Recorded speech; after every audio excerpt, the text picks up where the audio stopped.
Comrades, friends of the true revolution, if this fragile signal reaches your ears, consider yourselves witnesses to the final act of a very long and very bitter ideological dispute. You're tuned in to the permanent revolution, broadcasting live, or more accurately, facing the inevitable live, from a very secure yet very temporary home in Mexico City, in the year of our Lord 1940.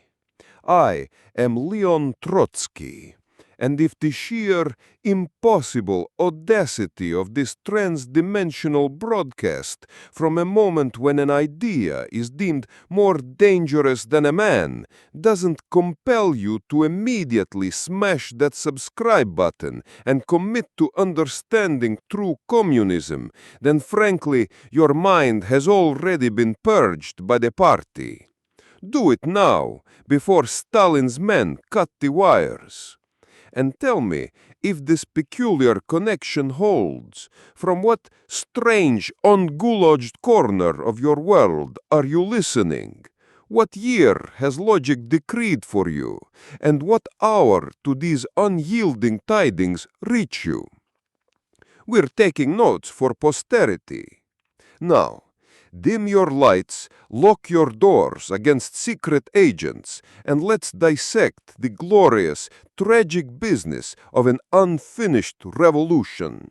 Russia, at the dawn of the 20th century, was an autocracy teetering on a cliff. At the top sat Tsar Nicholas II, a man divinely appointed to be utterly mediocre at his job, unaware the ground beneath him was hollow. Below, millions of peasants and workers shared a common hobby: starvation. The air was thick with misery and the scent of revolutionary pamphlets. It was the perfect combustible cocktail for what history politely calls significant social change. Then came 1917, not with a whimper, but a series of loud, angry bangs. The war, a meat grinder for a generation, had pushed the empire past its breaking point. In February, the people of Petrograd, tired of queuing for non-existent bread, decided to queue for revolution instead. It was surprisingly effective.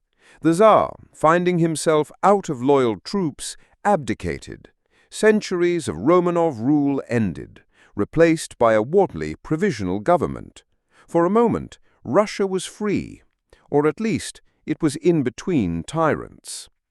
But freedom is messy, and vacuums demand to be filled. Enter Vladimir Lenin, arriving at Finland Station like a messiah with a German-sponsored travel pass. They hoped he'd destabilize Russia, a biblical miscalculation. With him came the Bolsheviks, armed with a slogan so brilliant it was practically cheating: peace, land, and bread. They promised an end to the war, land for the peasants, and food for everyone. The fine print, of course, would be written in blood. But who reads the fine print when they're starving? And at Lenin's side was the man of the hour, our tragic hero, Leon Trotsky. If Lenin was the revolution's cold brain, Trotsky was its fiery voice and its sword arm. A brilliant intellectual and magnetic orator who could whip a crowd into a frenzy. He was a ruthless organizer. He was the architect of the Petrograd Soviet seizure of power, translating Marxist theory into the brutal language of insurrection. He saw himself as a co-leader, an equal partner. This belief would prove to be a fatal misjudgment. So came the glorious October Revolution. Well, glorious is an overstatement. It was less a mass uprising and more a meticulously planned coup. While the city slept, Trotsky's Red Guards systematically took over key points: the post office, train stations, the bank. The grand finale was the storming of the Winter Palace, which was more like an entry into a poorly guarded building. And just like that, the Bolsheviks were in power. The first workers' state was born. The grand experiment had begun. Spoiler alert, the lab results would be mixed. 1917, a beautiful dream. We saw a new world built by the people for the people. We broke the chains of the old regime. We believed in a utopia. It was, of course, a glorious, bloody mess, but at least we knew what we were fighting for a moment. This wasn't about swapping masters, it was about smashing the concept of masters. It felt like humanity was taking a great leap forward toward a society free of exploitation, a society of true equals. The hangover would be hell, but oh, what a party! The dream quickly turned into a nightmare of logistics and violence. The old order fought back with help from half the world's capitalist powers. The Russian Civil War was a savage conflict that tore the country apart. Tasked with defending the infant revolution was Trotsky. He built the Red Army from nothing, forging a disciplined fighting force from disorganized workers. He crisscrossed the country in his armored train, a mobile command center, directing battles, giving speeches, and executing those who wavered. He won the war, but victory cemented an authoritarian character that would haunt them all. In the crucible of war, the idealism of 1917 began to rust. The promise of workers' democracy was deferred, then forgotten, in the name of survival. The party, meant to be a tool of the proletariat, was becoming its master. The vibrant debate of the early days was silenced, replaced by the rigid logic of command. The revolution was starting to look suspiciously like the old regime, just with red flags and worse posters. The seeds of future terror and the gulag were sown in this desperate soil. The revolution, like the ancient god Saturn, began to devour its own children, and one of its most brilliant and arrogant sons was about to find himself on the menu. If watching grand historical dreams curdle into personal nightmares is your kind of thing, you've come to the right channel. To see how it all goes so terribly wrong, honor the dialectic and smash that subscribe button. Click the bell icon too, so you don't miss the next bloody chapter in this betrayal. Every great story needs a good ending. The story of the Russian Revolution, however, got a sequel no one asked for, directed by a man with all the charisma of a filing cabinet. Our last chapter ended with the glorious bloody victory of 1917. But victory is easy. It's the morning after that gets you.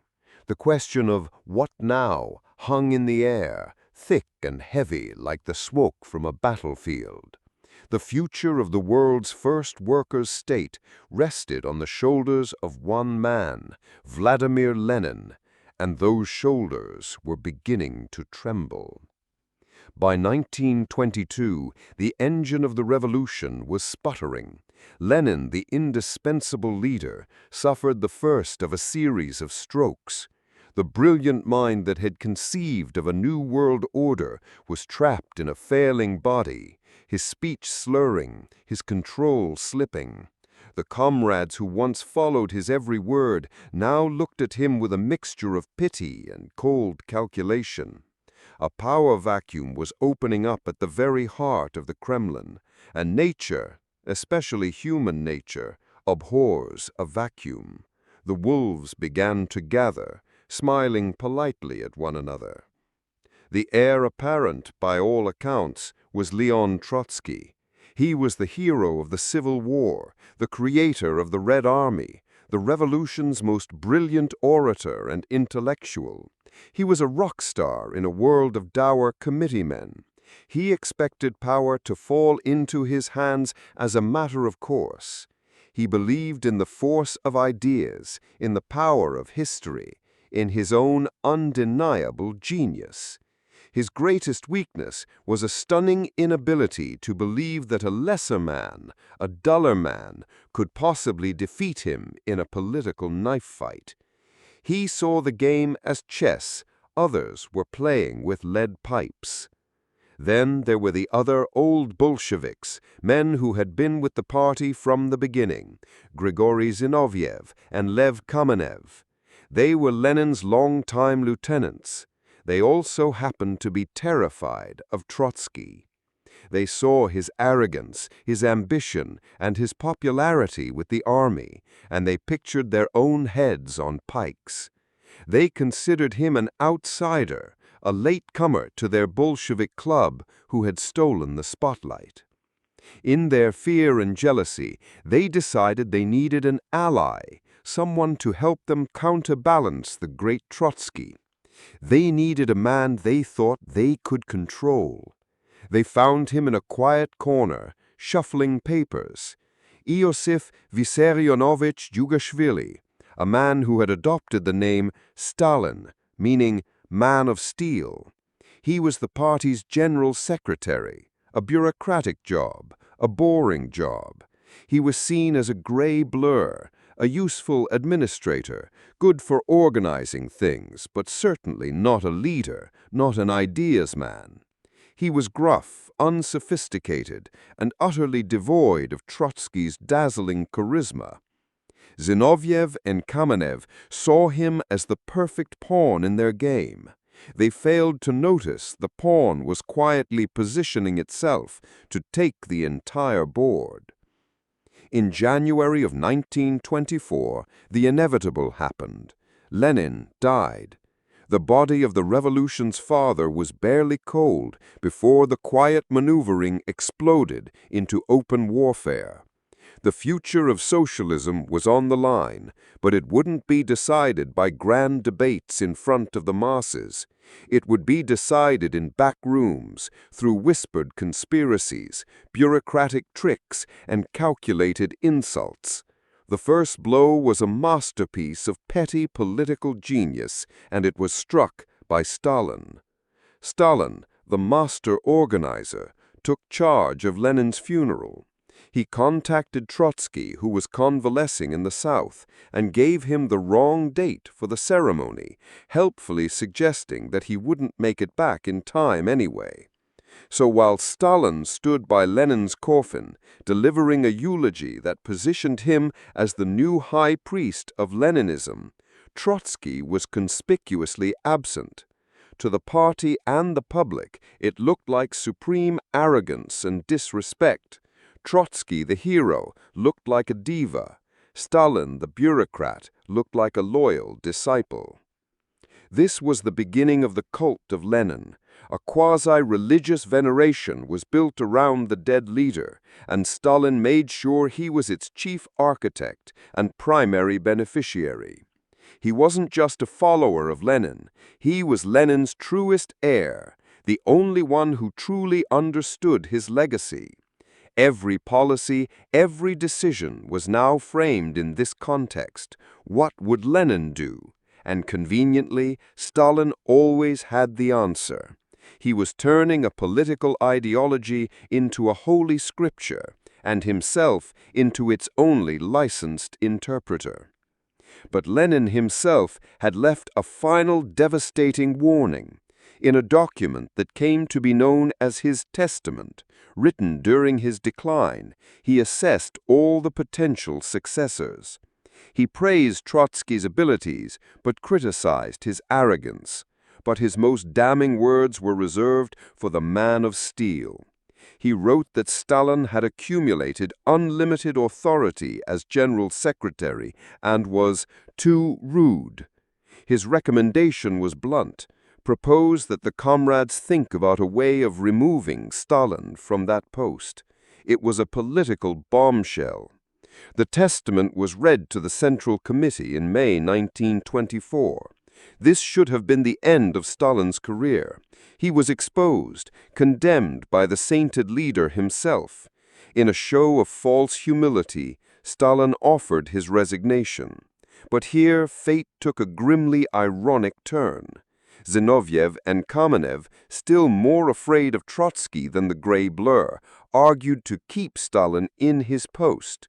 They convinced the committee to suppress the testament, to not read it to the wider party congress.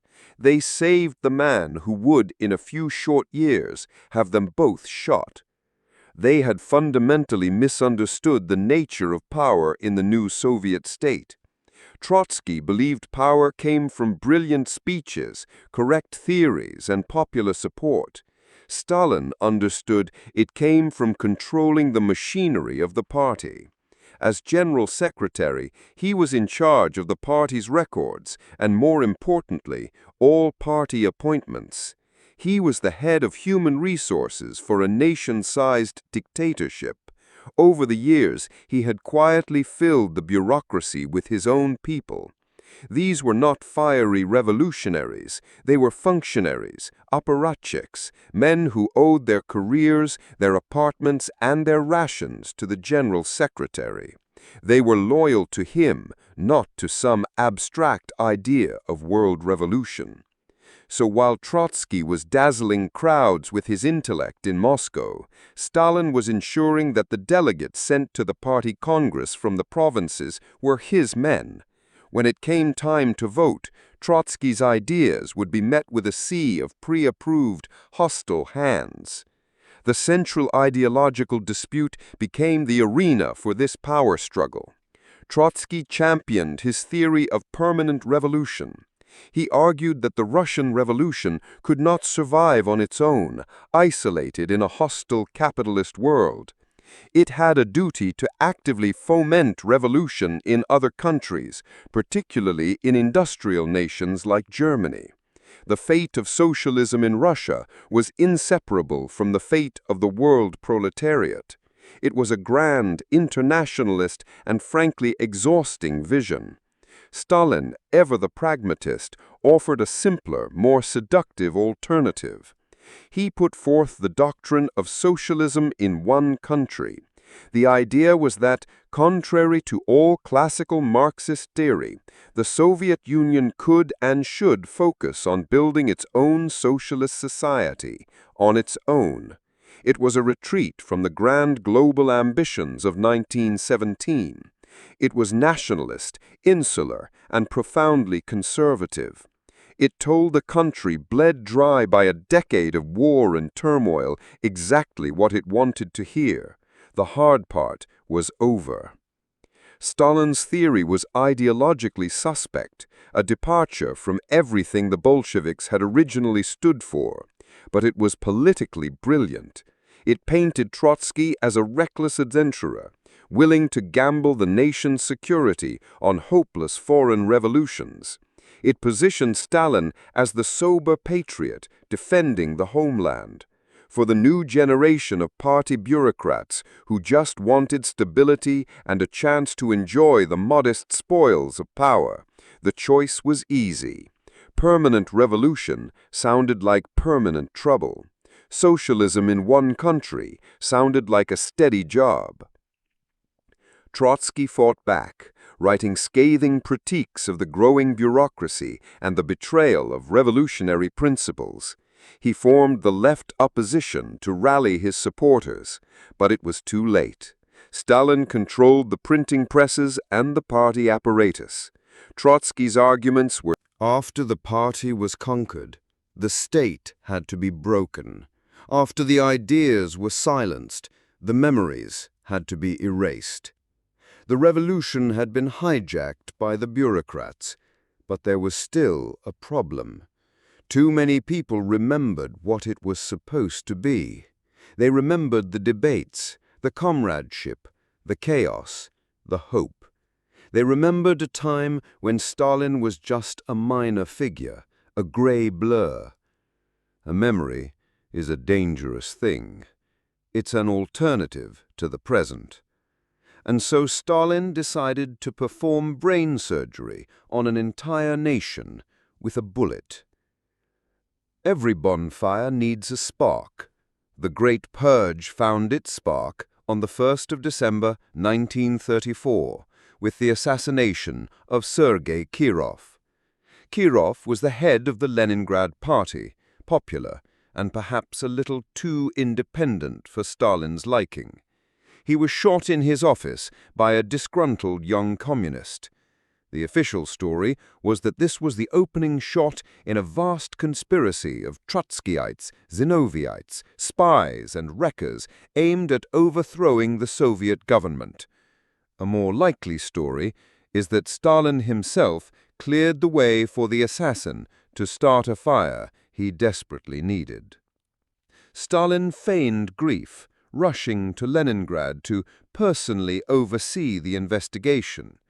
It was a masterful performance in political theater. Within hours, a new decree was issued, a blank check for terror. It authorized summary executions for those accused of terrorism, with no appeal. The machine of repression, so carefully built over the previous decade, was now unleashed. The investigation into one man's death quickly became the justification for the death of millions. The hunt for Kirov's killers became a hunt for anyone Stalin wanted gone. The first to fall, naturally, were the old rivals, Zinoviev and Kamenev. They had already been defeated politically, humiliated, and forced to recant their views a dozen times. They were politically dead. But that wasn't enough. They had to be physically erased, and their names had to be blackened for all eternity. They were arrested, along with dozens of other old Bolsheviks, and accused of forming a Trotskyite Zinoviite terrorist center on my direct orders. It was, of course, a complete fiction. This set the stage for one of the most bizarre and horrifying spectacles in modern history, the Moscow show trials. These were not trials in any legal sense. They were carefully scripted theatrical productions designed to prove the existence of a vast, ever-present conspiracy against Stalin. The goal was not justice, but public indoctrination. The world was invited to watch as the heroes of the revolution stood up and confessed to being lifelong traitors, spies, and fascist agents. The prosecutor, Andrei Vyshinsky, a man who could make a viper seem gentle, screamed at them, calling them despicable carrion and dogs gone mad. There was no evidence presented, only the confessions. Why did they confess to such absurdities? The answer lies in the cellars of the Lubyanka prison. Months of psychological and physical torture, sleep deprivation, endless interrogations. The beatings were bad, but the psychological torment was worse. The NKVD, the secret police, would arrest their wives, their children, their grandchildren. Confess, they were told, and your family will be spared. It was a lie, of course, but for a broken man in a dark cell, it was the only sliver of hope. So they went to the courtroom and dutifully recited their lines. After their performance, they were sentenced to death. They had held up their end of the bargain. They had groveled. They had blackened their own names. They had begged for their lives by admitting they deserved to die.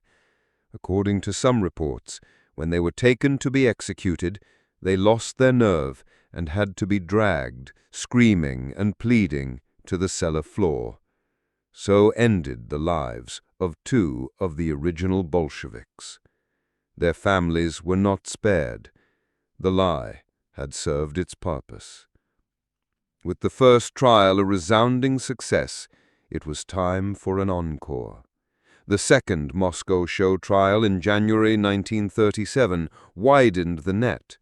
Now it wasn't just about terrorism, it was about wrecking. Industrial managers, prominent economists like Georgy Petakov, and journalists like Karl Rodek were accused of systematically sabotaging the Soviet economy on my orders. Engineers confessed to deliberately destroying mines they had designed. Factory directors confessed to ruining machines they had installed. It was madness. The logic was simple and terrifying. The 5-year plans for industrialization were causing immense suffering and frequent failures. Were these failures the fault of the great leader, Stalin? Of course not. They were the work of saboteurs, of hidden enemies boring from within. Every train crash, every collapsed mine shaft, every production target missed was not an accident or a result of poor planning. It was a deliberate act of treason. The show trials provided the scapegoats. The third and most dramatic show trial came in March 1938. This one targeted the so-called right opposition, whose chief figure was Nikolai Bukharin. Bukharin, once called the golden boy of the party by Lenin himself, the party's leading theorist, a man of immense intellect and charm. He was accused of everything: spying for Britain since 1921, planning to assassinate Lenin, dismembering the Soviet Union. The charges were fantastical. Bukharin's performance was the most compelling. Unlike the others, he didn't simply recite a script. He skillfully debated the prosecutor, Vyshinsky, admitting to the general charge of being a political leader of a bloc of rights and Trotskyites, but denying the specific, absurd criminal acts. He was trying, in his final moments, to expose the trial's fraudulent nature for anyone reading between the lines. It was a courageous, futile gesture. He was, of course, found guilty and executed. His confession was his final party duty. But the purge of the old guard wasn't enough. Stalin looked at the Red Army, the institution I had built, and saw another threat. Its commanders were heroes of the Civil War. They had their own prestige, their own loyalties. They remembered me as their leader. This could not be tolerated. In 1937, in a secret trial, the cream of the Red Army's high command was liquidated. Marshal Mikhail Tukhachevsky, the brilliant proponent of modern mechanized warfare, was the prime target. Tukhachevsky and 8 other top generals were accused of being part of a Trotskyite anti-Soviet military organization and of spying for Nazi Germany. The evidence was fabricated, likely with the help of the German Gestapo, who were more than happy to help Stalin decapitate his own army. The men who were supposed to lead the Soviet Union against the coming Nazi invasion were tortured into confessions and summarily shot. On the eve of the Second World War, Stalin had effectively executed his own general staff, a stroke of strategic genius. The terror, known as the Yezhovshchina, after the head of the NKVD, Nikolai Yezhov, gave its name to the terror, then cascaded downwards, turning into a national madness. It consumed not just the old elite, but everyone. Writers, scientists, artists, composers, engineers, doctors, and teachers were arrested in the thousands. Anyone with foreign contacts, anyone who spoke a foreign language, anyone who had traveled abroad, anyone with a suspect class background was at risk. The nation's brain was being systematically scooped out. It didn't stop there. The NKVD was given quotas. Each region had to arrest and execute a certain percentage of its population as enemies of the people. To meet these quotas, people were arrested at random. A careless joke, a drunken remark, a refusal to applaud Stalin for long enough, any of it could get you killed. People denounced their neighbors to get their apartment. They denounced their colleagues to get their job. Society was atomized, consumed by a paranoid fear that turned everyone into a potential informant or a potential victim. The purgers. They killed the best of us. My comrades, my friends, my enemies, everyone. They were not fighting a revolution. To be expelled from the party is one thing. It is a political defeat, a painful severance from the organization to which you have dedicated your life. But to be exiled by the state you helped create is another thing entirely. It is a profound and surreal humiliation. My first stop was not a foreign shore, but a dusty, forgotten town on the border of China, Alma-Ata, a prison without walls, where the jailer was the vast, empty steppe. It was here that Stalin intended for me to fade into obscurity, the historical footnote in a remote wilderness.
You have seen how they kill.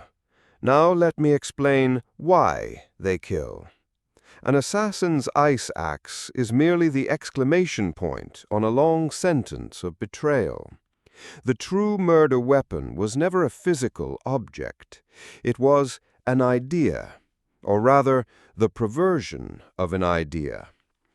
To understand my fate, and the fate of the revolution, you must understand the chasm that separates true Bolshevism from the monstrous caricature that now rules in the Kremlin.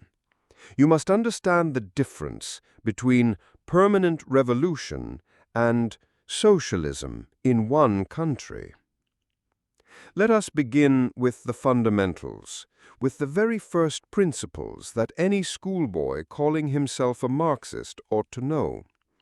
The battle cry of our movement, from the moment Marx and Engels put it to paper, was never "Workers of Russia, unite." It was "Workers of the world, unite." This was not merely a sentimental slogan. It was a scientific conclusion. Capitalism is a global system, an interconnected web of finance, production, and exploitation that blankets the entire planet. It cannot be defeated in one corner. An attack on capital in one country will be met by the combined force of capital from every other country. Therefore, the socialist revolution, by its very nature, must be an international phenomenon. It is a chain reaction. A victory of the proletariat in one nation is not the end goal. It is the beginning. It is the establishment of a beachhead, a fortress, from which to aid the workers' struggles in other lands. The idea of a self-contained, isolated, nationally defined socialism is a contradiction in terms. It is like speaking of a dry ocean or a silent explosion.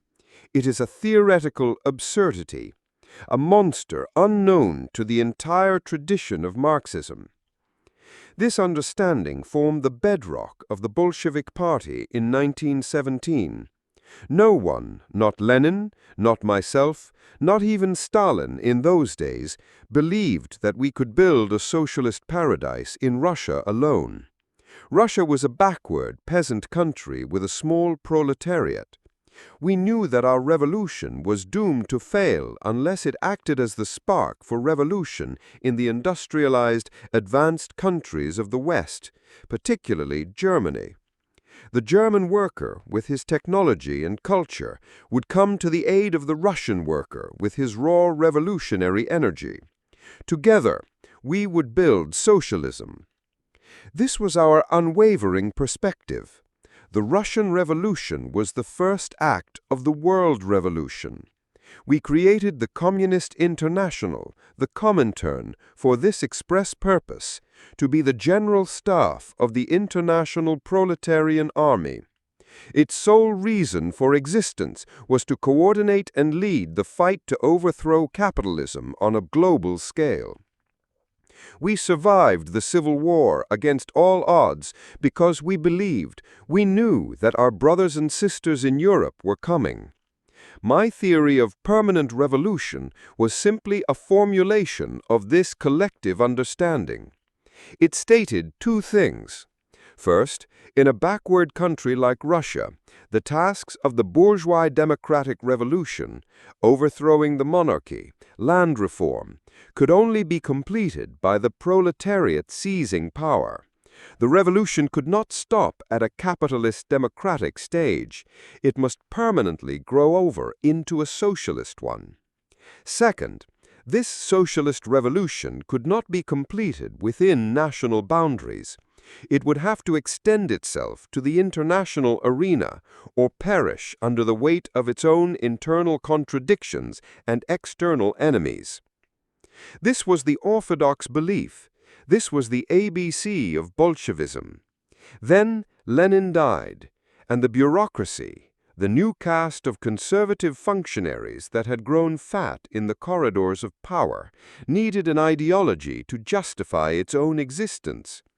It needed an ideology that promised stability, that shunned foreign risks, that sanctified the national status quo from which it drew its privileges.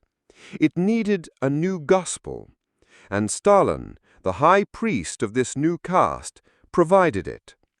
In the autumn of 1924, Stalin announced his profound discovery.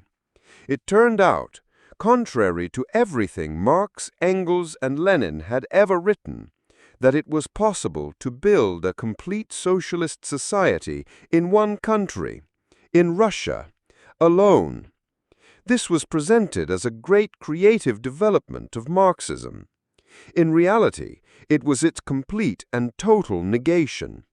It was a theoretical justification for abandoning the world revolution. It was the birth of national communism. Stalin says, Russia first. I say, the world first. The working man has no country. He has only his chains. Stalin's communism is just old-fashioned Russian nationalism in a new uniform, a rather ugly and very dangerous uniform. It transforms the revolutionary internationalism that inspired the oppressed of the world into a new version of the old Tsarist anthem, God Save the Tsar. Only now the Tsar is the general secretary and God is the state bureaucracy. Why was this theory so potent? Why did it defeat the international perspective? Because it was a message of comfort for a tired people and a message of security for a privileged bureaucracy. To a nation exhausted by a decade of war and turmoil, it said, the adventure is over. We can build our own quiet life right here. To the party official, it said, your position is secure. We will not risk our state on the uncertain fortunes of the German or Chinese worker. It was the ideology of the smug, self-satisfied clerk, not the revolutionary fighter. This wasn't just a debate over abstract formulas. This betrayal had immediate catastrophic consequences for the international working class. The Comintern, under Stalin's control, was transformed from an instrument of world revolution into an instrument of Soviet foreign policy. Its new job was not to help workers in other countries seize power, but to pressure foreign governments to be friendly to the Kremlin. It became a border patrol for the Soviet state. Look at China. Between 1925 and 1927, a mighty revolutionary wave swept the country. But Stalin, seeking an alliance with the bourgeois nationalist leader Chiang Kai-shek, forced the young Communist Party to subordinate itself to the Kuomintang. I screamed from the wilderness that this was suicide, that Chiang Kai-shek would inevitably betray them. They called me a pessimist. In April 1927, Chiang Kai-shek massacred the striking workers of Shanghai, drowning the Chinese Revolution in blood, a direct result of Stalin's policy. Look at Germany. In the early 1930s, the Nazi threat was growing daily. The only force capable of stopping Hitler was a unified front of the German working class, a joint struggle of the Communists and the Social Democrats. But Stalin's Comintern, in a fit of ultra-left madness, declared that the Social Democrats were social fascists, the main enemy. They forbade any cooperation. This criminal policy split the working class, paralyzed it, and paved the way for Hitler to take power without a serious fight. Look at Spain. When the Spanish Revolution erupted in 1936, it was a beacon of hope in a darkening Europe. But what did the Kremlin do? It sent agents and advisors, not primarily to fight Franco's fascists, but to hunt down and exterminate the revolutionary opposition within the Republican camp. The anarchists, the independent socialists, and especially my own supporters, the Trotskyites. They were more afraid of a successful socialist revolution in Spain than they were of a Franco victory. A Franco victory they could understand, a genuine workers' revolution they could not tolerate. The Comintern was dead as a revolutionary organization. It was a corpse, animated only by the Kremlin's commands. It had become a machine for organizing defeats, for betraying revolutions, for slandering and murdering genuine revolutionaries. Their leaders, once firebrands, were now pathetic puppets, summoned to Moscow to be humiliated and, during the purges, executed. They paid for Stalin's failures with their lives. Faced with this great betrayal, what was to be done? To remain silent would be a crime. To pretend that the Communist International could be reformed was a foolish illusion. The banner of world revolution lay in the mud, spat upon by the very people who had sworn to uphold it. Someone had to pick it up. An army can be defeated. A political party can be outlawed. A man can be exiled, silenced, and driven to the far corners of the earth.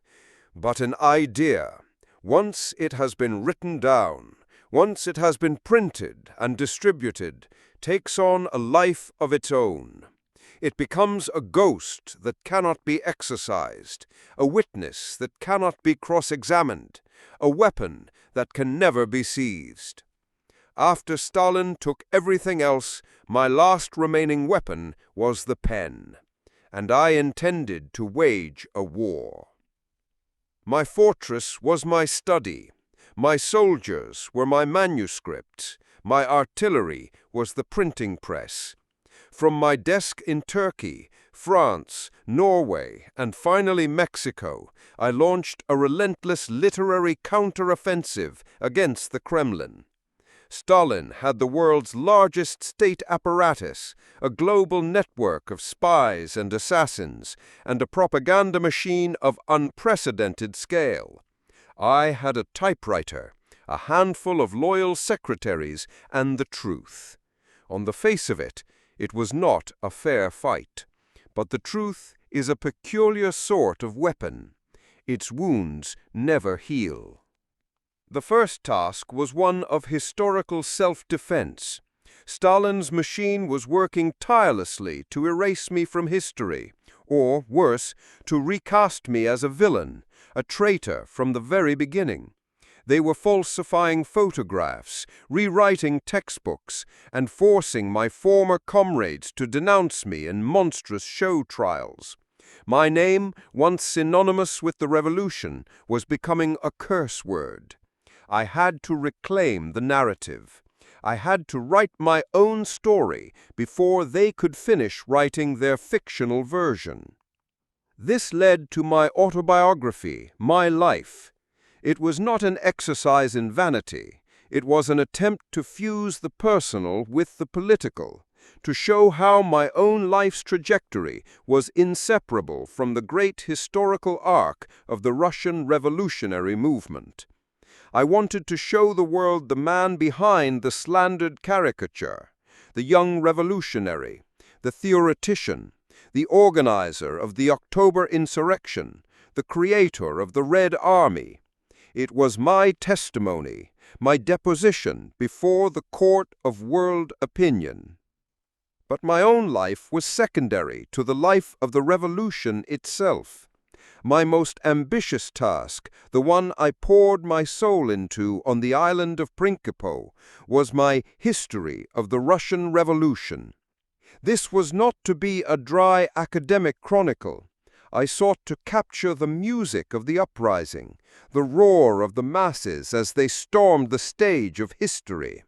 I wanted to explain the events of 1917 not as a conspiracy or a coup, as our enemies claimed, but as the lawful, scientifically understandable result of immense social forces. In 3 volumes, I laid out the dynamics of the dual power, the role of the Bolshevik Party, the psychology of the masses, and the leadership of Lenin. It was a work of both science and art, an effort to apply the Marxist method to the greatest social drama in human history. It was my answer to the Stalinist school of falsification. They said the revolution was the work of a few brilliant plotters. I showed it was the work of millions. They said it was a historical accident. I showed it was an iron necessity. My writing was not merely historical. It had to be a direct and immediate intervention in the struggles of the present. I had to provide a theoretical explanation for the monstrous degeneration of the state we had created. How had the party of Lenin turned into the personal dictatorship of Stalin? How had a workers' democracy become a totalitarian bureaucracy? These were the agonizing questions that haunted every honest revolutionary in the world. I had to provide the answer. That answer came in my 1936 work, The Revolution Betrayed. This was perhaps the most important and dangerous book I ever wrote. It was a ruthless, clinical analysis of the Soviet Union under Stalin.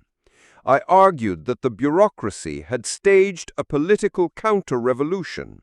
It had not restored capitalism, not yet, but it had expropriated the proletariat politically, creating a new parasitic caste that ruled in its own interests, not the interests of the working class.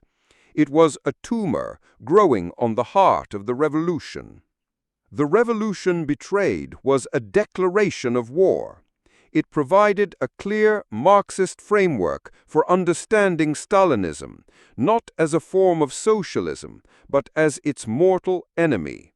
It predicted, with chilling accuracy, that the Stalinist bureaucracy, in order to secure its privileges, would either be overthrown by a new political revolution of the workers, or it would inevitably lead to the restoration of capitalism. It was a book that Stalin could neither answer nor forgive. Alongside these major works, I maintained a constant stream of commentary on world events. My primary vehicle for this was the Bulletin of the Opposition. It was a small Russian-language journal, published in exile and smuggled into the Soviet Union at great risk. Every issue was a dispatch from the front lines of an invisible war, a machine gun of ink firing volley after volley of analysis and polemic against the Kremlin's lies. In the Bulletin, I analyzed Hitler's rise to power, the betrayal of the Spanish Revolution, the farce of the Moscow trials, and the inner workings of the Soviet economy.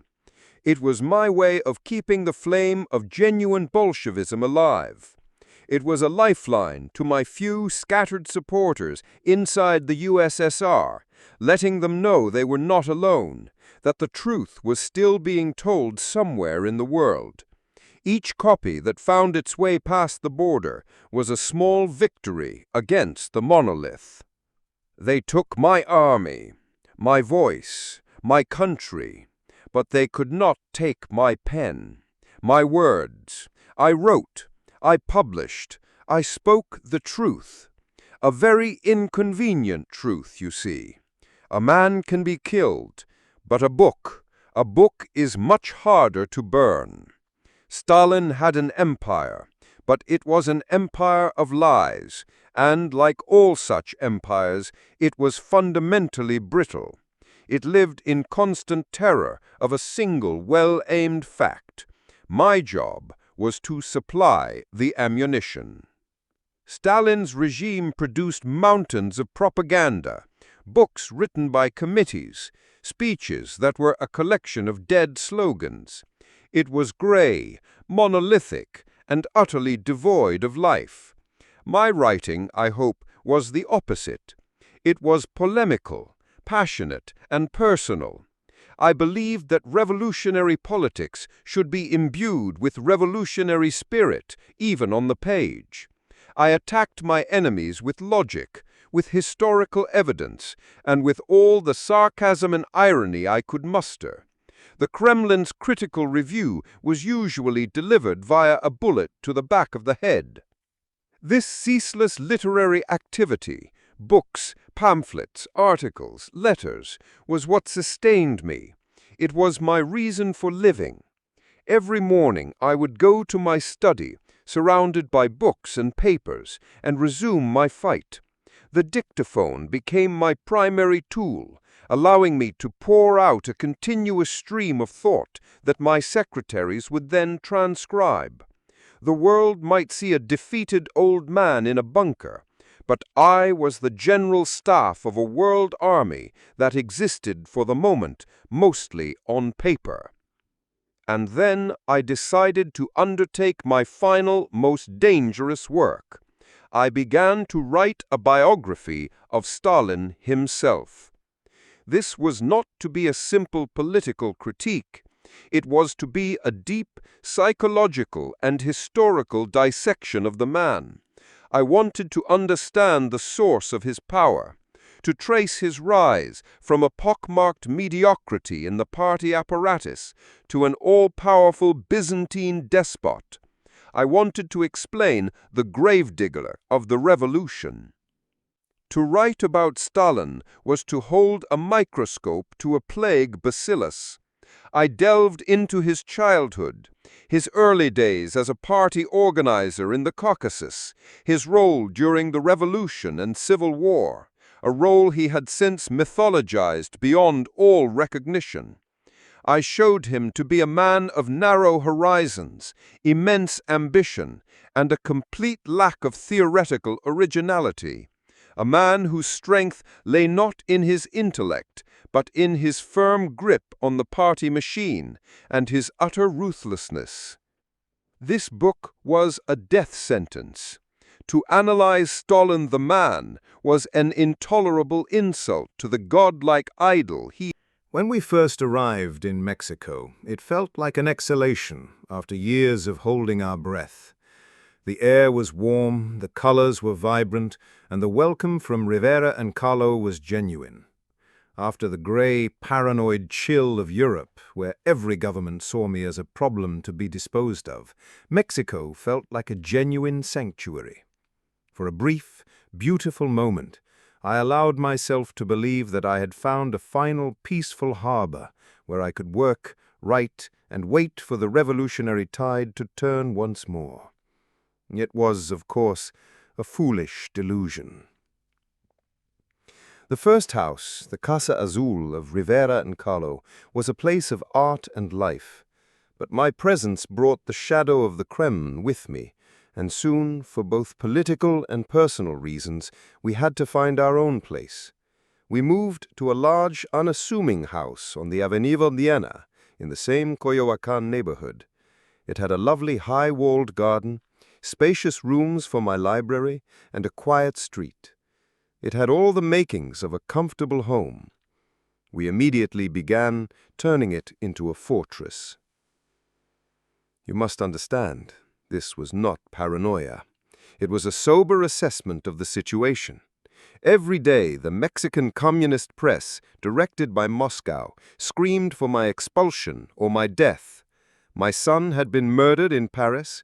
My collaborators in Europe were being hunted and killed. Stalin had declared war on me, and he was not a man who accepted anything less than unconditional surrender or a corpse.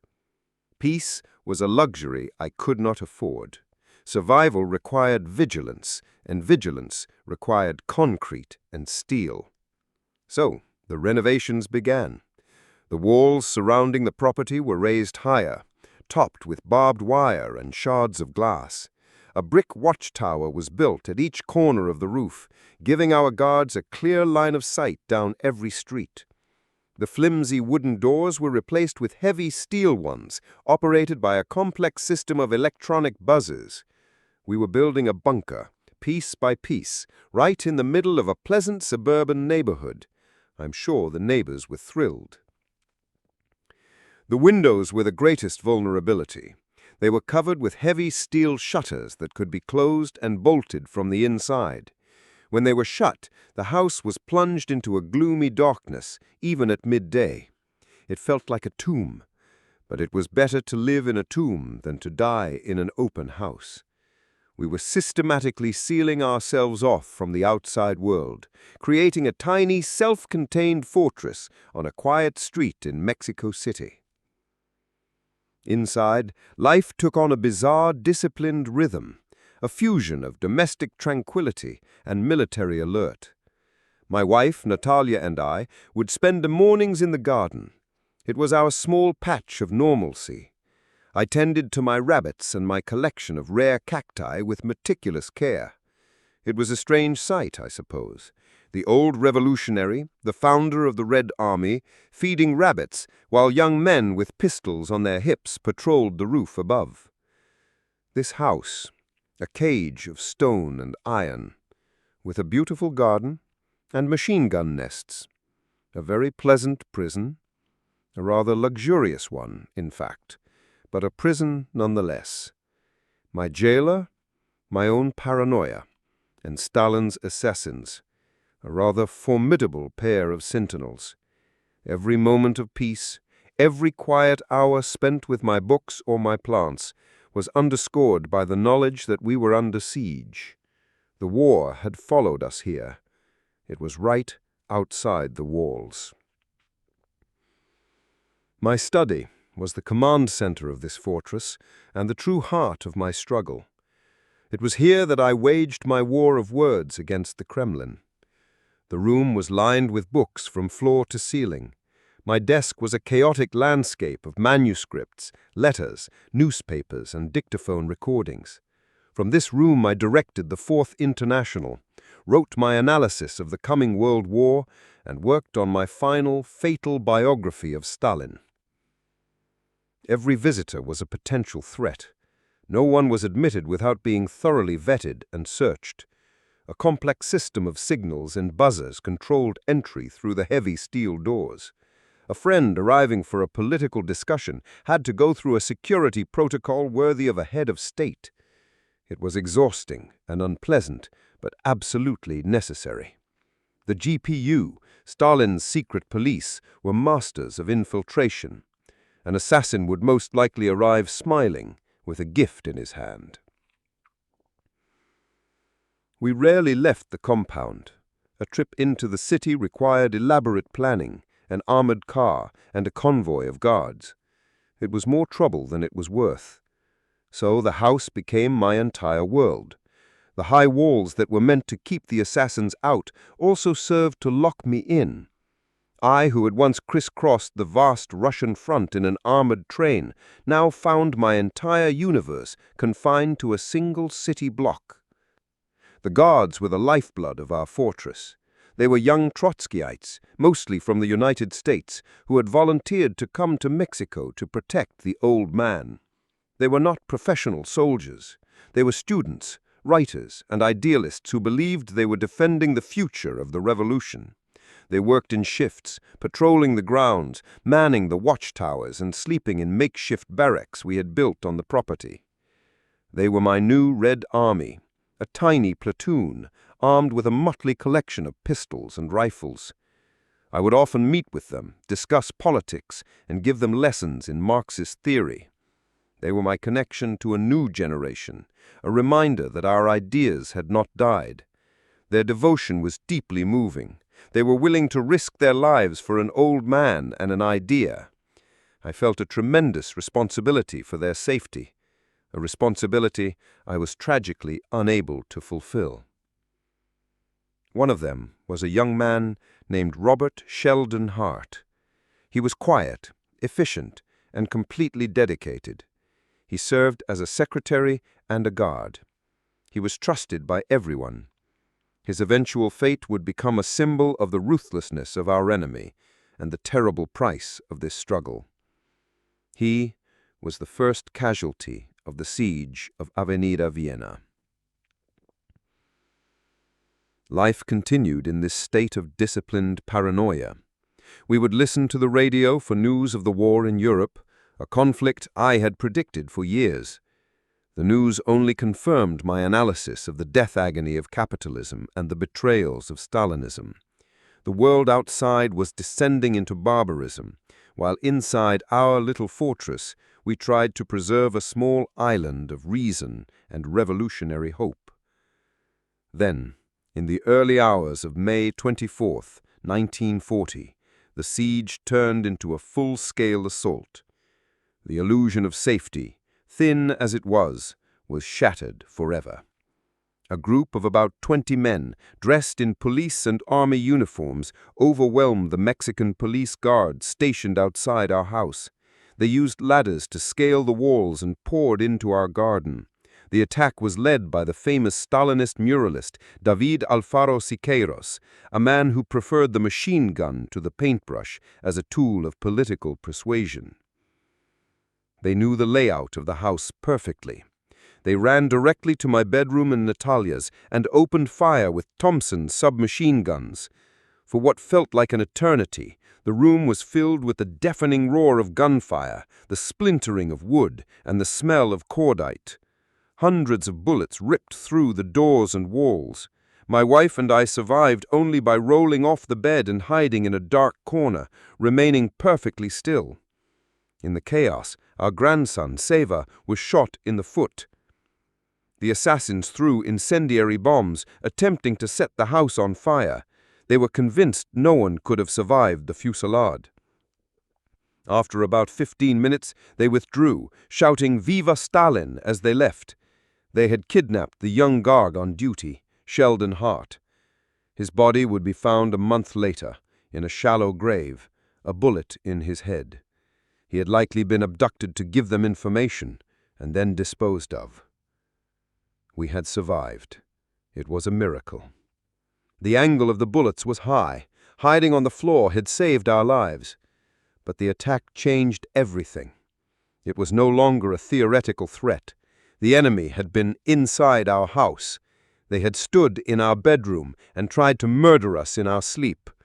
The psychological impact was immense. The fortress had been breached. In the aftermath, we reinforced everything. We bricked up many of the windows. We installed bulletproof shutters. We built interior redoubts, rooms within rooms, to serve as final shelters during an attack. We got a new, more sophisticated alarm system directly connected to the police headquarters. The house became even more a bunker, more of a prison. The garden, which once was a place of peace, now felt exposed and dangerous. The paranoia, which had once seemed like a sensible precaution, now became a suffocating presence. Every new face was a potential assassin. Every unexplained noise was a new attack. We analyzed the May raid in minute detail. How did they know the layout so well? Who had given them the information? A fortress can breed a peculiar sort of complacency. The high walls, the steel doors, the ever-watchful guards. They create an illusion of control, a small pocket of order in a hostile world. One begins to believe in the solidity of the concrete, in the vigilance of the sentinels. The threat becomes an abstraction, a distant thunder that never seems to break. You follow the protocols, you check the locks, you live in a state of permanent alert, and in doing so, the alert state becomes the new normal. And that is when they come. They came in the pre-dawn darkness of May 24th, 1940. The air was cool and quiet. The neighborhood slept. Our guards, our loyal young comrades, stood their posts on the roof and at the gate. Inside, my wife Natalia and I were asleep, as was our young grandson, Seva. It was a moment of absolute stillness, the kind of deep peace that precedes a violent storm. The enemy, as is their preference, chose the hour of maximum vulnerability. The assault was a classic military operation, executed with brutal speed, but, as it turned out, a comical lack of precision. About 20 men, disguised in the uniforms of the Mexican police and army, descended upon the house. They easily neutralized the official policemen stationed on the street outside. Those men were never more than a token gesture by the authorities anyway. Then, using grappling ladders, they scaled the high outer walls of our compound and dropped silently into the garden. The siege had begun. Their leader was a man of some local fame, the muralist David Alfaro Siqueiros. A fervent Stalinist, he was a man who believed that art and revolution were inseparable, and who had apparently decided that the highest form of artistic expression was riddling an old man's bedroom with bullets. He was, one might say, a very committed performance artist. His mission? To erase a political rival, and in doing so, create his most enduring, if gruesome, masterpiece. The attackers moved with a confidence born of inside knowledge. They did not waste time searching the house. They ran directly across the patio, their boots clattering on the flagstones, and made for our bedroom. They knew exactly where I slept. This was not a random act of terror. It was a targeted execution, planned and rehearsed. Somewhere, sometime, a traitor had given them a blueprint of our lives, a map leading directly to my heart. The first sound was the splintering of the outer door to our quarters. Then a fusillade of gunfire erupted, a deafening, percussive roar that ripped us from our sleep. It was not the sound of a pistol or a rifle. It was the sound of multiple automatic weapons firing relentlessly, filling the air with a terrifying rhythm of destruction. There was no time to think, only to react. Instinct, honed by years of war and danger, took over.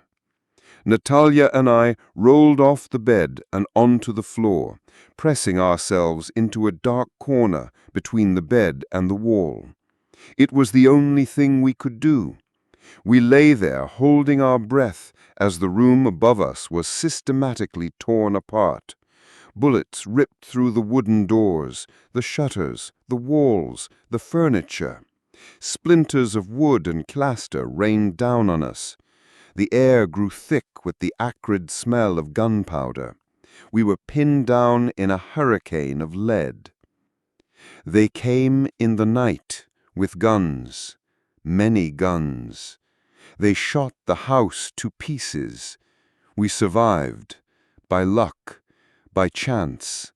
A very close call. A very personal message from Stalin. "You are next," it said, very direct.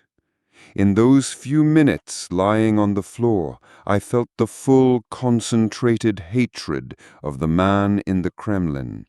Each bullet felt like a personal emissary, a messenger sent across the world to deliver a fatal verdict. The attackers were thorough. They fired from several positions, creating a deadly crossfire designed to ensure that no one in the room could survive. From one window, they raked the bed where we had been sleeping moments before. From another, they sprayed the walls. They were not trying to frighten us. They were trying to annihilate us, to turn our bedroom into a charnel house. And then, as suddenly as it began, it stopped. The gunfire ceased. We could hear the attackers shouting outside. They cried, "Viva Stalin!" for the benefit of history. They threw a few incendiary bombs onto the patio, which sputtered and failed to properly ignite. Believing their work was done, that we were surely dead amid the wreckage, they retreated as quickly as they had come. A profound, ringing silence descended upon the house. For a long moment we did not move. It could have been a trick, but the silence held. Tentatively, Natalia whispered, "Are you hurt?" I was not. "And you?" She was not. We had survived. We crawled out from our shelter, our bodies covered in dust and plaster, and surveyed the scene. The room was destroyed, bullet holes stitched across every surface. The beds were shredded. It was a miracle, a statistical improbability. Our young grandson, Seva, who was sleeping in the next room, had been grazed in the foot by a stray bullet. It was a minor wound, but a terrifying reminder of how close tragedy had come. Had the bullet been a few inches higher, the story would have been very different. The thought of what could have happened to him was more terrifying than the danger to ourselves. In the clear light of morning, the full picture of the attack became clear. We counted hundreds of bullet holes. The incompetence of the assassins was astonishing. Siqueiros had demonstrated that his talents as an assassin were far inferior to his talents as a muralist. They had fired high, riddling the top half of the room, but largely missing the floor where we had taken refuge. Their revolutionary fervor, it seemed, had negatively impacted their aim. The Mexican police arrived, of course, and began their investigation with a great show of seriousness. But it was clear from the start that this was political theater. Siqueiros and his complicits were eventually arrested, but they were treated more like misguided heroes than cold-blooded assassins. The powerful Mexican Communist Party and its network of sympathizers in the government and press worked tirelessly to excuse the attack as a justifiable act against a counter-revolutionary. The most tragic element of the raid was the fate of one of our guards, Robert Sheldon Hart. The young American volunteer who had been on duty at the gate had been kidnapped by the attackers. We held out hope for his return, but we knew it was unlikely. A month later, his body was found in a shallow grave on the outskirts of the city. He had been murdered. The GPU had likely abducted him to extract information, then disposed of him to silence a witness. He was the first to die in the defense of our fortress. Sheldon Hart's death was a brutal lesson. The enemy was not playing a game. They were not interested in scaring us. They were methodical, ruthless, and they considered our young, idealistic gods to be disposable pawns. The weight of his death was heavy. It was a debt that could only be paid by continuing the fight, by refusing to be intimidated, by making sure his sacrifice was not in vain. The failed attack created a new reality for us. The fortress had to be made stronger. The Mexican government, embarrassed by the incident, provided a permanent 24-hour police guard. We bricked up the lower windows. We installed more powerful alarms. We built bomb screens on the roof. The house became even more a prison, our lives even more circumscribed. The last vestiges of normality were gone. The psychological impact was profound. After the storm of the May attack, a new and unsettling quiet descended upon our fortress. The bullet holes were plastered over, the broken windows replaced, the steel shutters reinforced. The physical defenses were stronger than ever. But the failure of the frontal assault had taught the Kremlin a valuable lesson. The next attack would not come over the walls. It would come through the front door, with a polite smile and a friendly handshake. The age of the machine gun was over. The age of the infiltrator had begun.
So it ends, not on a battlefield at the head of a victorious army, nor in a workers' Soviet debating the future of humanity.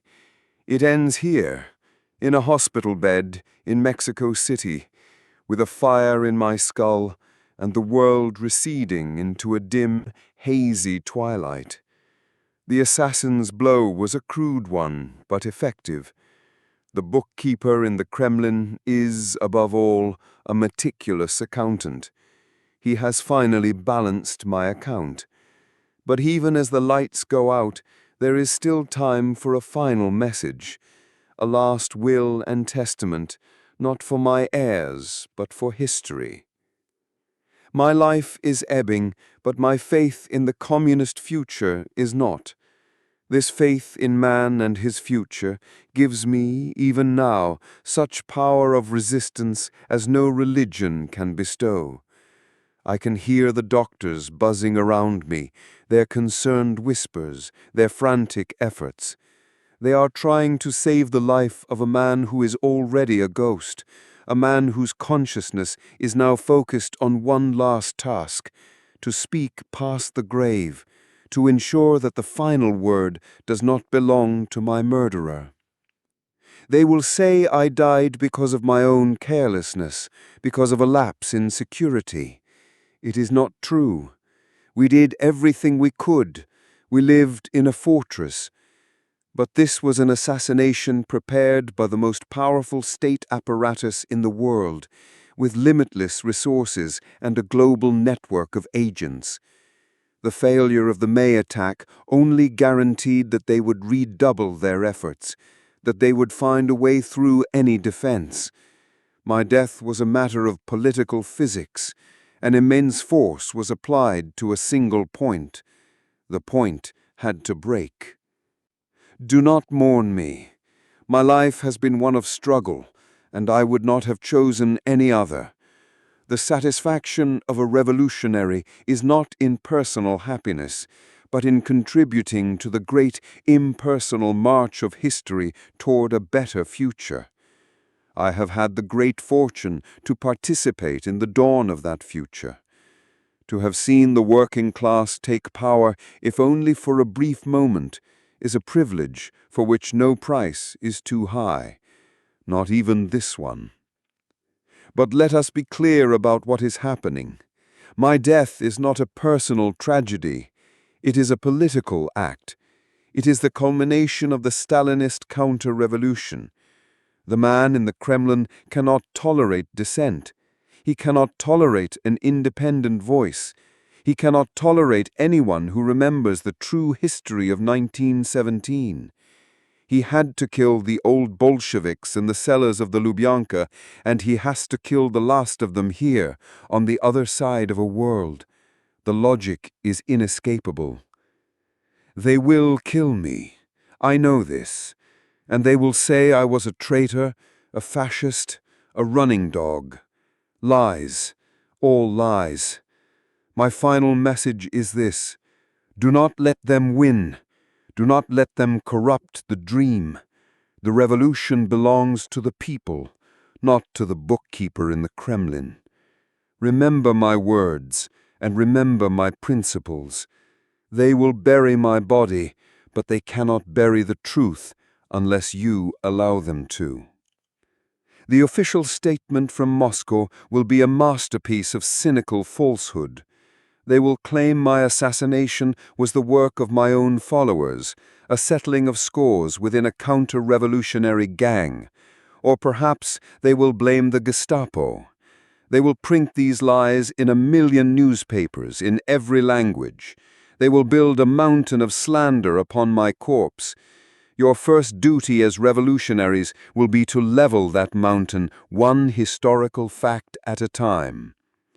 This is my first warning for the future. Beware the state that wields the lie as its primary weapon. A regime that must constantly falsify the past, that must airbrush its enemies from photographs and rewrite its own history every few years, is a regime built on sand. The truth is the oxygen of the workers' movement. Without it, the movement suffocates and dies, leaving only a mummified corpse controlled by the puppeteers of the state. My second warning: beware the cult of the personality. Beware the deification of the infallible leader. Our revolution was made by a party of equals, debating, arguing, and deciding collectively. It was led by Lenin, who was the greatest among us, but he was never a dictator. He could be outvoted, and he was. He persuaded, he did not command. He based his authority on his ideas, not on his secret police. The Stalinist regime has replaced this with a grotesque Byzantine cult of the leader, a man who is always right, who is the source of all wisdom, whose every rambling speech is treated as holy scripture. This is not Marxism. It is a return to the medieval darkness of emperor worship. When the leader becomes a god, the people become slaves, and the revolution becomes a church, a dead ritual of compulsory adulation. My third warning: beware those who say the end justifies the means. This is the oldest lie of every tyrant and inquisitor in history. We Bolsheviks were ruthless in the Civil War, yes, but our ruthlessness was directed against the armed class enemy in an open fight.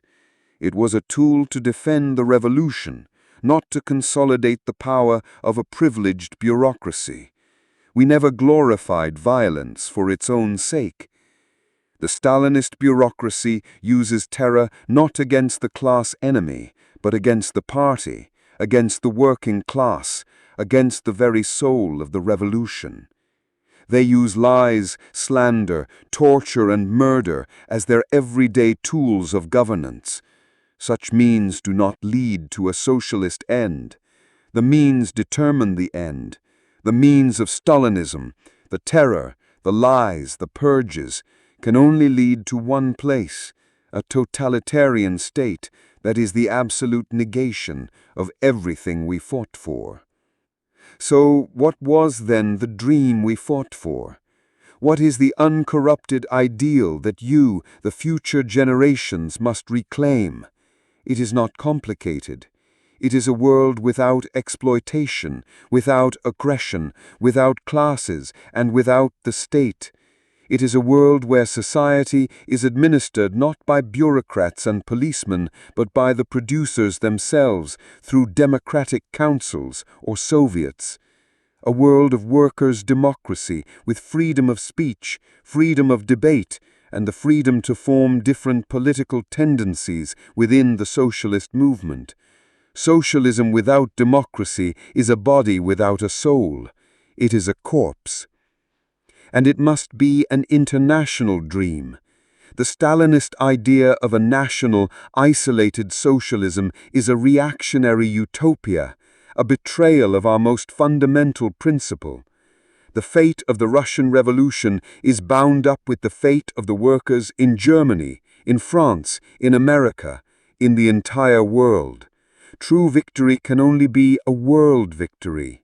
Your fatherland is not a patch of ground defined by a border. Your fatherland is the international working class.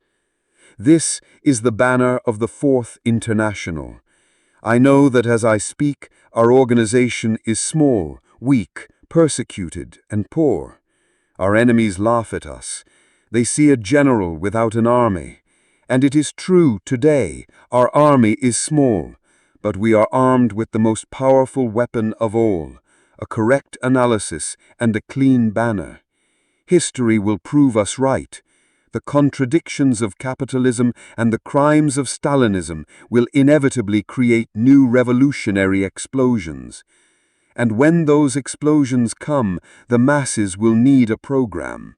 They will need a leadership that has not been corrupted by power or compromised by collaboration.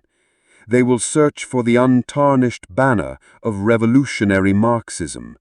They will find it in the hands of the Fourth International. Your task is to preserve that banner, to strengthen the organization, to educate a new generation of cadres, to prepare for the great historical tasks that lie ahead. Do not be discouraged by defeats. We have suffered the greatest defeat in history. But to be a revolutionary is to be a long-term optimist. It is to understand that the basic forces of history are on our side. The capitalist system is rotten to its core. The Stalinist bureaucracy is a temporary parasitical growth. The world proletariat is a giant that is only beginning to stir. My personal fate is insignificant. I have been a soldier of the revolution for 43 of my 60 years of life. I have known victories and defeats, triumphs and persecutions. If I were to begin my life over again, I would, of course, try to avoid this or that mistake, but the main course of my life would— Of all the ironies that history has seen fit to heap upon my life, the final one is perhaps the most perfectly formed, the most grimly amusing. For in my last months on this earth, I was engaged in a final great literary battle. I was writing a biography of my mortal enemy, Joseph Stalin. It was to be my most thorough, most damning indictment, and, as fate, with its penchant for dark humor, would have it, the subject of the biography sent an assassin to murder the author before the final chapter could be written. Why, you might ask, would I devote my final energies to this man, this gray blur, this gravedigger of the revolution? It was not a matter of personal obsession, though God knows the personal account between us was long and bloody. It was a matter of political necessity. To understand Stalin was to understand the nature of the Soviet bureaucracy. To explain his rise was to explain the degeneration of the world's first workers' state. It was a political autopsy, and I was the chief medical examiner. The book was not to be a simple chronicle of his crimes. The world already knew he was a tyrant. My task was to explain how he became a tyrant. How could a man of such theoretical mediocrity, such intellectual poverty, triumph over the entire old guard of Bolshevism? How could a man so devoid of charisma come to command the absolute devotion of a monolithic state? These were the questions the book had to answer, not for my sake, but for the sake of future revolutions. My method was that of Marxism, a dialectical analysis of the man and his environment. I sought to show how his personality, his stubbornness, his envy, his calculating cruelty, his profound lack of imagination was perfectly suited to the needs of the rising bureaucratic caste. He was not the creator of the bureaucracy, he was its most perfect expression. He did not rise because of his strength, but because his weaknesses mirrored those of the new ruling stratum. He was the embodiment of their desire for stability, privilege, and an end to the permanent revolutionary turmoil. So I began the work, a massive undertaking. I delved into the archives of my own memory, into the records of the party, into the obscure history of his early life in Georgia. I traced his path from a seminary student to a provincial bank robber, from a minor committeeman to the all-powerful general secretary. It was a forensic investigation into the soul of a counter-revolution, a soul that was black, empty, and pitiless. This was a dangerous game, and I knew it. To write about Stalin was to poke the most dangerous beast in the world with a very sharp stick. My other works, like The Revolution Betrayed, had analyzed the system he created. This book was about him. It was personal. It aimed to strip him naked before history, to tear away the mask of the great leader and reveal the vindictive, pockmarked little man underneath. He could not and would not tolerate such an intimate violation. After the failed machine gun attack in May of 1940, the work took on a terrifying urgency. The first attempt had been a clumsy, frontal assault. The next, I knew, would be more subtle. I was in a literal race against time. My study became the front line. Every day I dictated for hours, pouring out my knowledge, my analysis, my memories. My secretaries worked feverishly to transcribe the recordings. We were trying to build a fortress of words before the final assassin arrived. Each chapter completed felt like a victory, a small blow struck against the monolith. I wrote of his disastrous policies in China, his criminal role in the rise of Hitler, his methodical destruction of the Bolshevik Party. I documented his lies, his betrayals, his insatiable thirst for power. The manuscript grew, page by page, into a mountain of evidence, a testament that I hoped would outlive us both and serve as a warning for all time. The irony was not lost on me. Here I was, a man in a literal fortress, writing the biography of the man who had put me there. My life had become a strange, self-referential drama. I was the historian of my own executioner. Every word I wrote about his methods of eliminating rivals was another reason for him to send his own agents to eliminate me. The book was both the reason for my murder and my primary defense against it.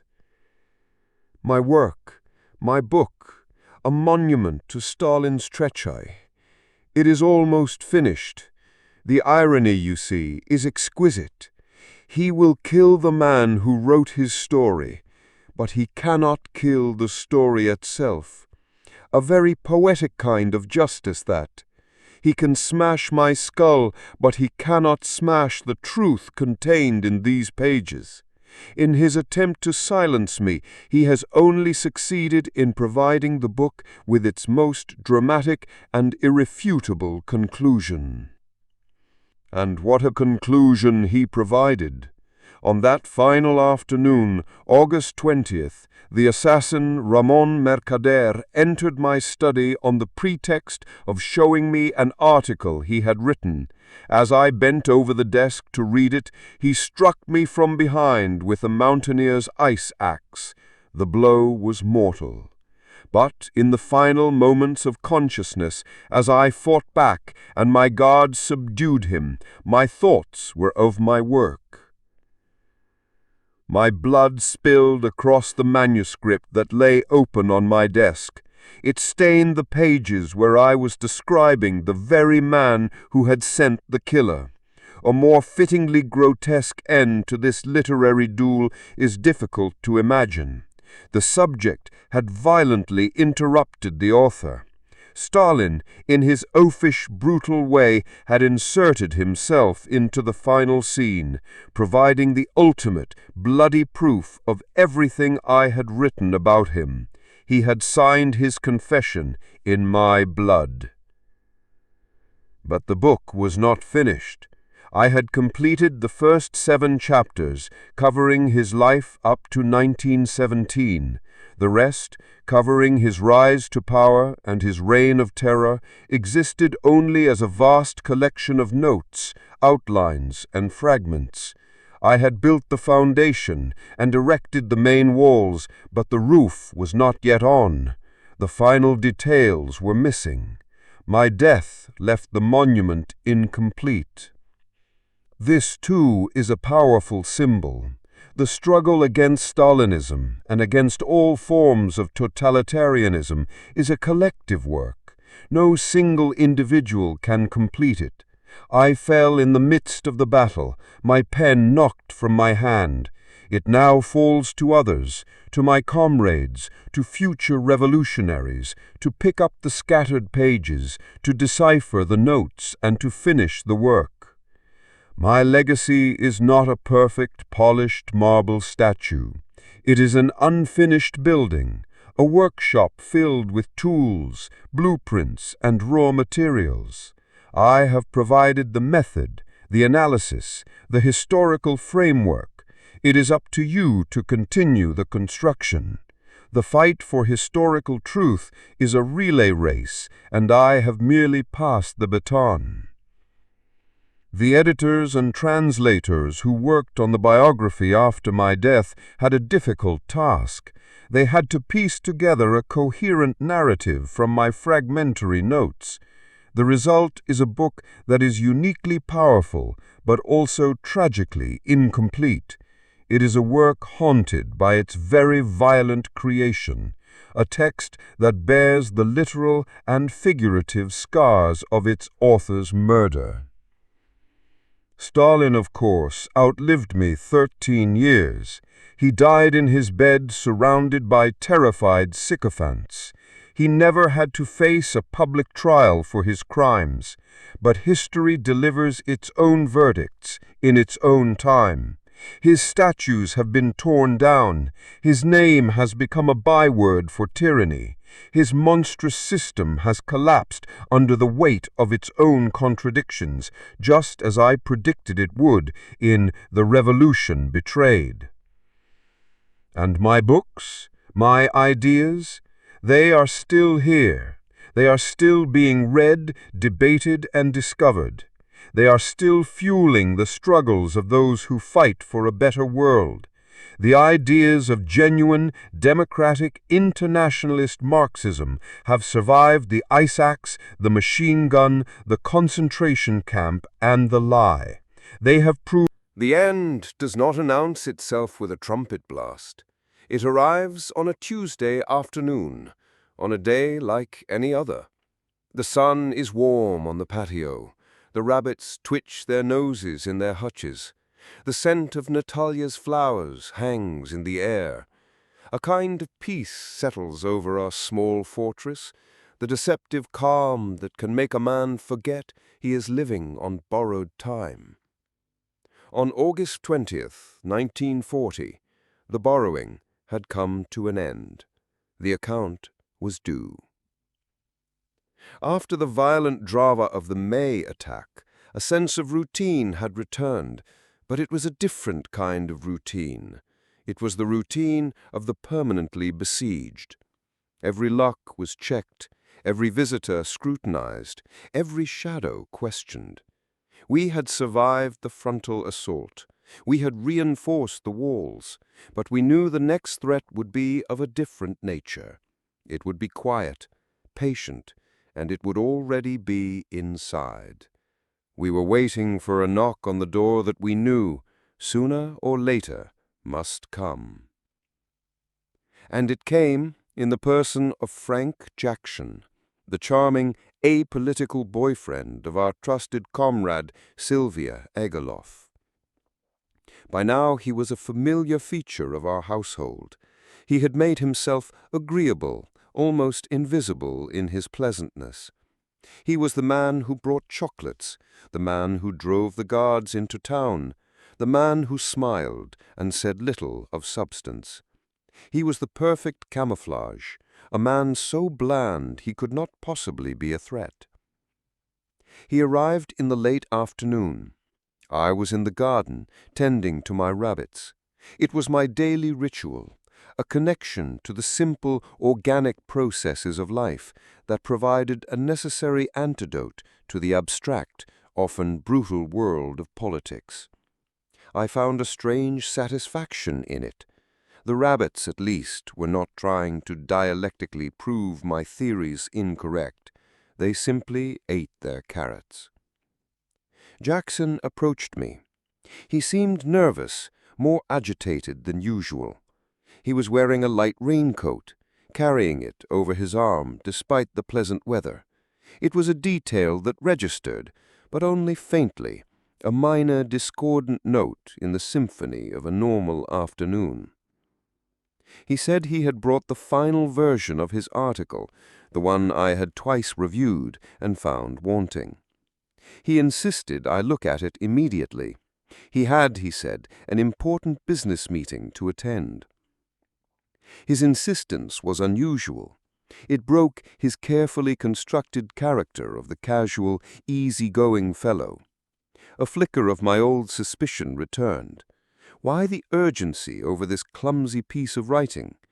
But I was tired, and my revolutionary duty, as I saw it, was to encourage anyone showing an interest in our ideas, no matter how inept their expression. I agreed. "All right," I said, "let us go to my study." These were the words that sealed my fate. We walked across the patio. Natalia was on the balcony. She saw me. She told me later that a wave of dread washed over her. She had never trusted him. Her instincts were purer than mine, less clouded by political considerations. She almost called out to me, almost told me not to go with him alone. But she hesitated. In revolutions, as in life, it is often these moments of hesitation that are most decisive. The opportunity was lost. We entered the study, my sanctuary, my armory, the room where I had fought my greatest battles in the past year. The walls were lined with the silent counsel of my books. The desk was littered with the ammunition of my final struggle, the manuscripts for my biography of Stalin. The air was thick with the scent of paper, ink, and intellectual combat. It was my place, and I had just invited the enemy into it. I sat down at my desk, my back to the door, my focus on the work at hand. He remained standing just behind me and to my right. He was in my blind spot, a tactically sound position. I took his article. I noted with some irritation that it was largely unchanged from the previous draft. The man was simply incapable of grasping the most elementary concepts. My mind was already composing the corrections I would suggest. It was in this moment, bent over the foolish scribblings of my own assassin, that the world seemed to slow down. The sunlight streaming through the window seemed unnaturally bright. The ticking of the clock on the wall grew louder, each tick a hammer blow marking the final seconds of a lifetime. The background noises of the house faded into a profound silence. A cold, clear, and absolute premonition filled my mind.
The chaos in the room has a sound, a frantic symphony of shouting guards, my wife's controlled, desperate voice, and the pathetic whimpering of the captured assassin. I lie on the daybed, a strange calm settling over me as the doctors work.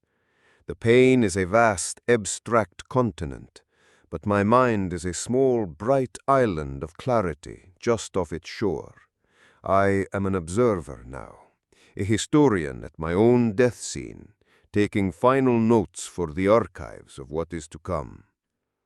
They have the assassin. My last coherent instruction was not to kill him, to make him talk. He is a loose thread that, if pulled, could unravel the entire tapestry of the conspiracy leading back to the Kremlin. He is a living piece of evidence. Of course, he will talk. He will confess to whatever his masters require. His story will change a dozen times. He is nothing but a vessel, a hollow man filled with another's murderous will. My pity for him is exceeded only by my contempt. Consider the weapon, an ice axe, a mountaineer's tool, designed for ascending to great heights, for finding a hold on the cold, unforgiving face of a mountain, a tool of aspiration. The symbolism is almost too perfect. The Stalinist bureaucracy, which I have described as the great force of historical gravity, pulling the revolution down into the muck of nationalism and privilege, chose a climber's axe to carry out its base work. They are forever grabbing the tools of ascent and using them to dig graves. It is a crude weapon for a crude ideology. It is not the clean, distant death of a rifle, nor the cold science of a poison. It is intimate, personal.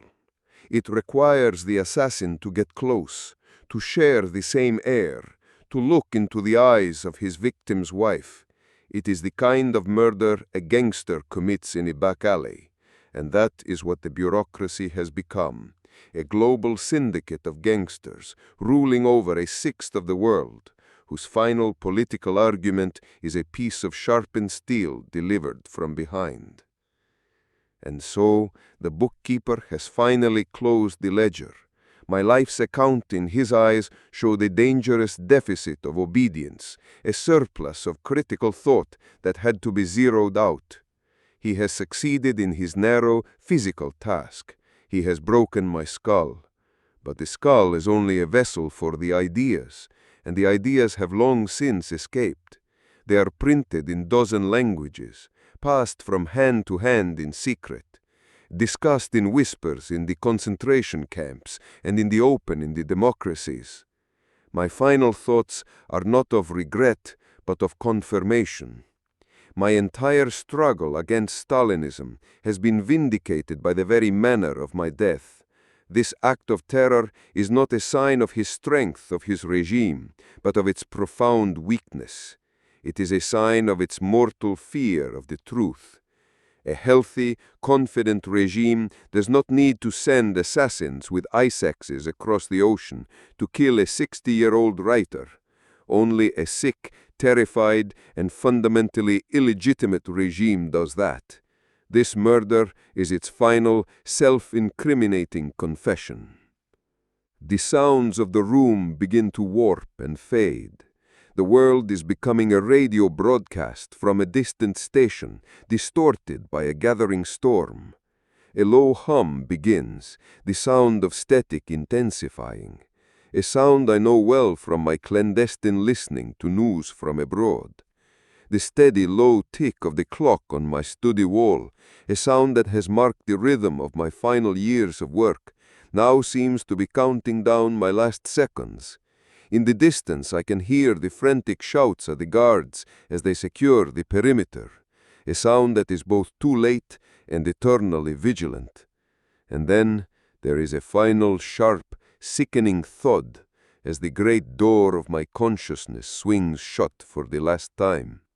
My voice, now a mere whisper, yet filled with an eternal, defiant power, has one more thing to say. And so, as the final blow is struck, and my life's work comes to a sudden violent end. This has been Leon Trotsky, your humble and eternally defiant broadcaster from the final days of my life. We sought liberty, we pursued truth, and we bore witness to the unforgivable betrayal of a great idea.